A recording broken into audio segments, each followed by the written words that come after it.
Magandang umaga po, muli ang inyong lingkod, si Chef Roy. Kumusta po kayo lahat? Shout out po sa lahat ng kakapanood ng video kong ito. Pagpapalain po kayo ng Diyos. Lagi ko pong pinapost po na yung Old Testament, yung 10 utos, ay binago po ng Diyos. Niluma po ng Diyos kasi po mas maraming utos ngayon na wala doon sa Old Testament. Gaya po ng mga sinasabi ni Pablo na huwag maging sanhi ng pagkakasala ng iba. Ay, wala yun sa Old Testament. Kaya maraming utos. Kaya po pakinggan po ninyo, may babasahin po ang inyong lingkod sa Herbio 1 hanggang 2. Pakinggan po ninyo, napakaganda po ito. Nung una, nagsalita ang Diyos sa ating mga ninuno sa iba't ibang panahon at sa iba't ibang paraan sa pamamagitan ng mga propeta. Sa una po yun. Nauna ko sinabi na ang Diyos po, ang Diyos Ama na makapangyarihan sa lahat, hindi po nakikipag-usap po sa mga tao, kundi propeta lang. Propeta lang yung nakausap niya. Tapos yung propeta naman, yun po ang magsasabi sa mga Israelita, sa mga taong bayan, na kung anong sabi ng Diyos. Pero dito po sa 2, ituloy ko po. Herbio 2. Kanina 1 yung binasa ko. Herbio 1, 2. Ngunit sa mga huling araw na ito, siya'y nagsalita sa atin sa pamamagitan ng kanyang anak. Sa pamamagitan ng anak ay nilikha ng Diyos ang sanlibutan at siya ang piniling tagapagmana ng lahat ng bagay. Ito pong huli po, ngayon po ito, ngayon, yung panahon ng ating Panginoong Jesus. Kristiyano na po tayo ngayon. Ibig sabihin ng Kristiyano po, ibig sabihin ng Kristiyano, susunod tayo sa turo ng ating Panginoong Jesus. Ang sabi po dito sa 2,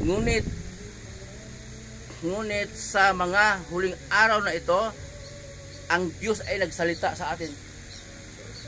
Nagsalita o ba ang Diyos sa atin? Nung una po, nung panahon ng mga propeta, ang Diyos hindi nagsalita sa mga taong ordinary lang, kundi propeta. Pero ngayon daw, nung huling araw, ngayon po ito, ang Diyos daw ay nagsalita sa atin sa pamamagitan ng kanyang anak, sa pamamagitan ni Jesus.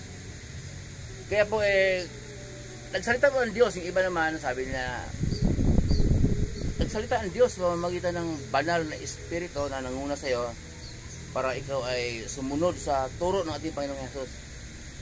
Kasi yan ang nais ng Diyos Ama, ang sundin ang turo ng ating Panginoong Jesus. Mababasa po natin sa Mateo 17:5, ang sabi ng Diyos Ama, tinig mula sa langit, ito ang minamahal kong anak na lubos kong kinalulugan, pakinggan ninyo siya. Yun, malinaw po yun.